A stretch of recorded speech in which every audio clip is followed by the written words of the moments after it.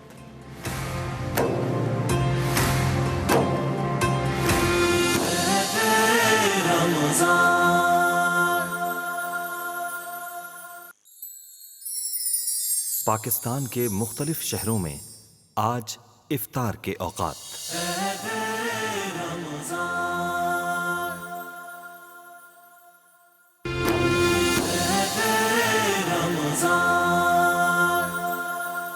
بندے کے گمان کے مطابق معاملہ. اللہ کے رسول صلی اللہ علیہ وآلہ وسلم نے ارشاد فرمایا کہ بے شک اللہ تعالیٰ فرماتا ہے کہ میں اپنے بندوں کے ساتھ ان کے گمان کے مطابق معاملہ کرتا ہوں. جب وہ مجھے یاد کرتا ہے تو میں اس کے ساتھ ہوتا ہوں, اور اگر وہ مجھے تنہائی میں یاد کرتا ہے تو میں بھی اسے تنہائی میں یاد کرتا ہوں, اور اگر وہ مجھے کسی مجلس میں یاد کرتا ہے تو میں اسے ایسی جماعت میں یاد کرتا ہوں جو ان سے بہتر ہے. جو شخص مجھ سے 1 ہاتھ قریب ہوتا ہے میں اس سے 2 ہاتھ قریب ہوتا ہوں, اور اگر وہ میری طرف چل کر آتا ہے تو میں اس کی طرف لپک کر آتا ہوں.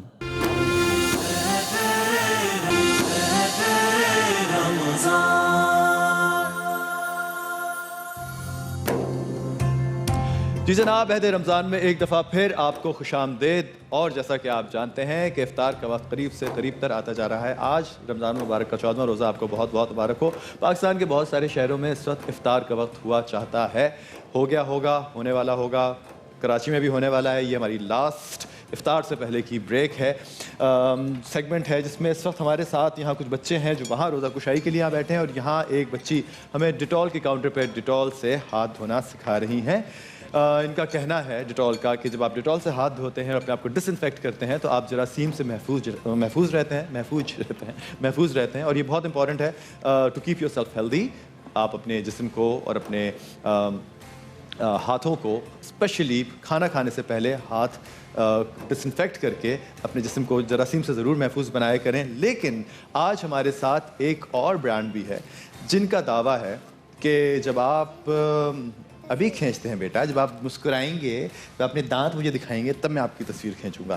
جناب, ڈیٹول سے ہم ہاتھ دھوتے ہیں, لیکن کولگیٹ ایک ایسا ٹوتھ پیسٹ ہے جو میرا بچپن سے فیوریٹ ہے. مجھے یاد پڑتا ہے میری بچپن کی یادوں میں جب ہمارے پیرنٹس نے ہمیں سب سے پہلے ٹوتھ برش لا کے دیا تھا تو اس وقت کولگیٹ یہ ٹوتھ پیسٹ ہوتا تھا جب ہمیں دیا جاتا تھا اور بتایا جاتا تھا کہ ہاں اگر آپ نے اپنے دانتوں کو جراثیم سے محفوظ رکھنا ہے اپنی, کیونکہ کوئی بھی فوڈ جب ہم کھاتے ہیں تو وہ ہمارے دانتوں کے ذریعے, ہمارے منہ کے ذریعے ہمارے جسم کے اندر داخل ہوتا ہے.